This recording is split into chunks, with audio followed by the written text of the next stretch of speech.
Halo semua, sekarang saya sudah bersama Kak Dilan, mahasiswa Fakultas Hukum semester 9. Dan sekarang saya ingin bertanya kepada Kak Dilan tentang penggunaan AI.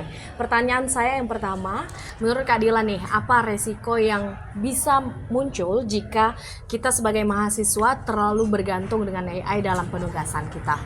Jadi kalau penggunaan AI, kalau misalnya dalam konteksnya penggunaan AI bagi kita mahasiswa, pasti kan nggak jauh-jauh tentang penugasan, tentang untuk mengerjakan tugas.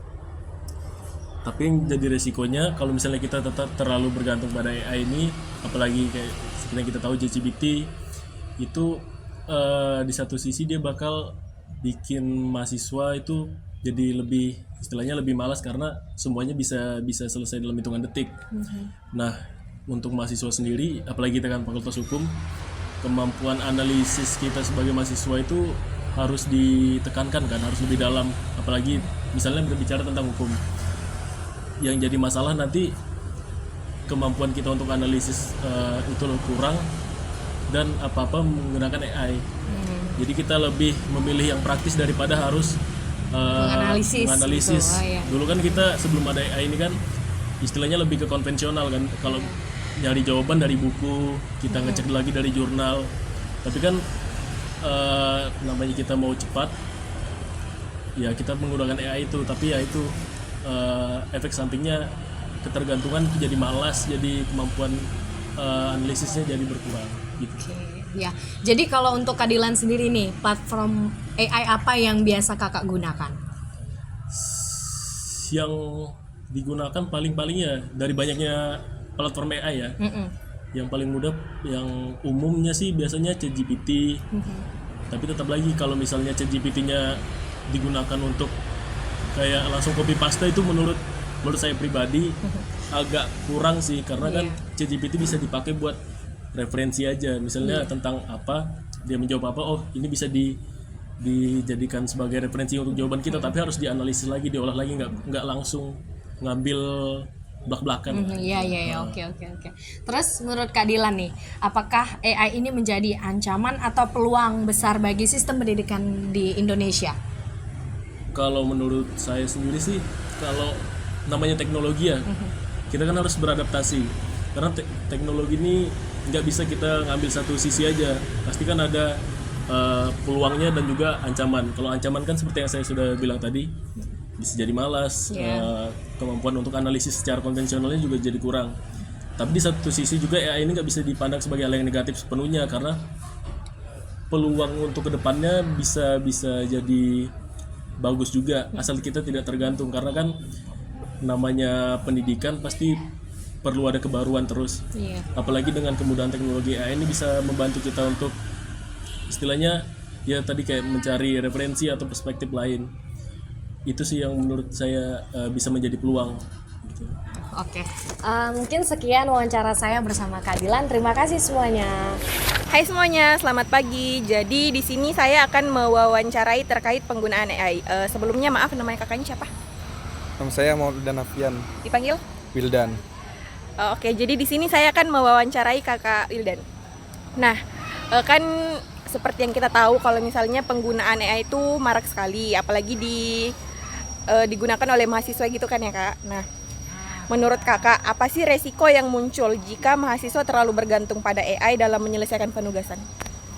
Kalau menurut saya, jika mahasiswa terlalu bergantung pada AI, mahasiswa jadi kayak malas dalam mempelajari bahan materi yang dikasih sama dosen. Jadi terus-terusan bakal ngerjakan tugas tuh bergantungnya sama AI. Kakak, apakah AI itu akan menjadi ancaman atau peluang bagi sistem pendidikan di masa depan? Kalau dari saya, entah itu menjadi ancaman atau jadi peluang tergantung dari pemakaiannya sih.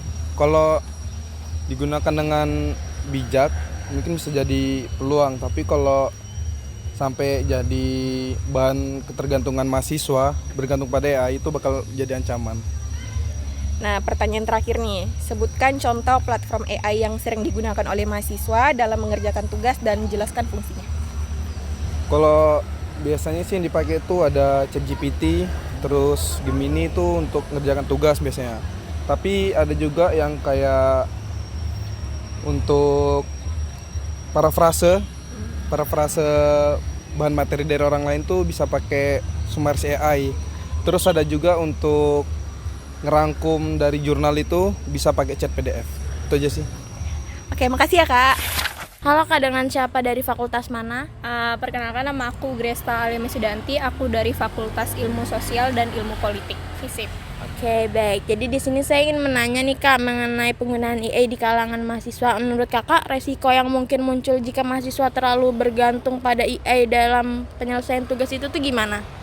Mungkin ketergantungan itu kan nggak baik ya, jadi mungkin bisa buat kreativitas mahasiswa itu menurun, terus juga apa-apa mau instan aja, jadi mungkin mereka nggak bisa ngasah lagi perkembangan dari kognitif mereka, jadi kayak mungkin itu resikonya bisa menurunkan fungsi kognitif mereka dan juga kreativitas mereka. Oke.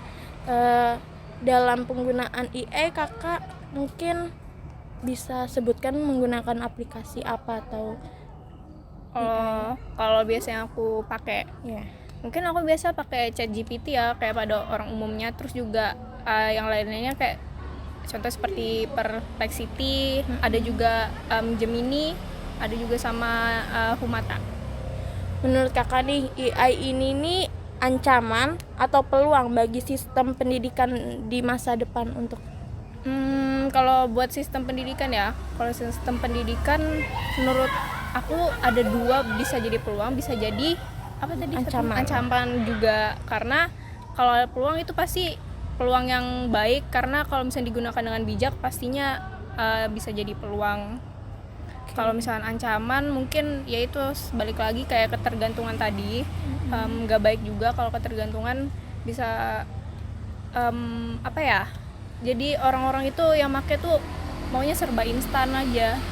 Oke, baik. Terima kasih Kak. Halo semuanya, jadi siang ini saya mau mewawancarai terkait penggunaan AI. Sebelumnya nama kakaknya siapa dan dari fakultas apa?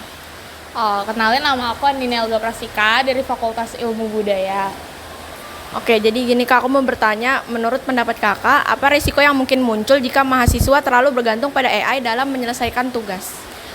Resiko yang bakal muncul yang pasti mahasiswa akan sangat sekali untuk menggunakan otaknya sendiri. Jadi mereka akan jarang menggunakan otaknya sendiri untuk berpikir secara kritis karena udah ketergantungan dari AI itu sendiri.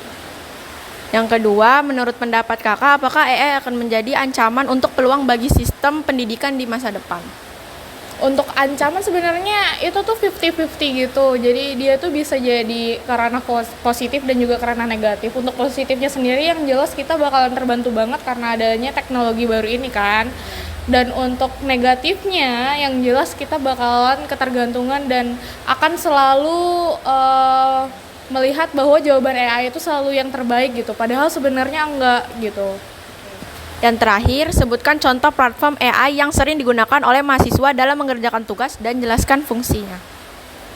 Yang sering ya, aku sendiri sih pakai Gemini sama Perplexity. Jadi kalau untuk fungsinya jelas aku mungkin brainstorming buat materi-materi yang udah diajarin sama dosenku, ataupun juga kalau misalkan aku udah buntu banget buat ngerjain tugas dari dosen-dosen tuh pasti aku minta tolong AI buat ngebantu aku nih, ini langkah selanjutnya harus aku apain gitu.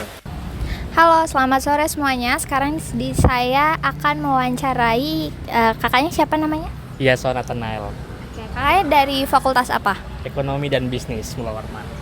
Oke, Kak, di sini aku mau nanya nih sedikit tentang AI dalam pembelajaran mahasiswa. Yang pertama tuh, apa sih resiko yang mungkin muncul jika mahasiswa terlalu bergantung pada AI dalam penyelesaian penugasan? Kadang nanti takutnya ya kalau kata kakak itu malah bingung nanti pas skripsian, karena kita sulit untuk parafrase sendiri dan kita terlalu manja deh akhirnya. Dan kita nggak tahu tuh gimana nyari jurnal yang cepat dan bagaimana menganalisis secara manual. Oke, yang kedua nih Kak, menurut pendapat Kakak, apa AI itu akan menjadi ancaman atau peluang bagi sistem pendidikan di masa depan? 50-50, tapi secara garis besar kalau bagi saya jadi peluang. Karena kalau kita tepat menggunakannya, kita tahu apa celah-celahnya dan kita bisa memanfaatkannya dengan baik, mempercepat pekerjaan manusia. Oke, yang terakhir nih, sebutkan contoh platform AI yang sering digunakan oleh mahasiswa dalam mengerjakan tugas dan fungsinya tuh apa aja? Tadi barusan nih saya nyari jurnal, terus juga brainstorm pikiran tuh. Selain ChatGPT, Perplexity, saya juga pakai Cloud AI karena dia lebih detail, bahkan tuh sudah dikasih tahu nih dasar langkah-langkahnya, tapi kita tidak langsung dikasih tinggal copy paste. Kita dikasih apa yang harus dikerjakan. Jadi dikasih apa yang harus kita kerjakan tuh dikasih tahu di situ. Jadi tidak hanya copy paste aja. Cloud AI. Oke, terima kasih. Oke kak, sebelumnya boleh tahu kakak namanya siapa, dari universitas mana, dan jurusan apa kak?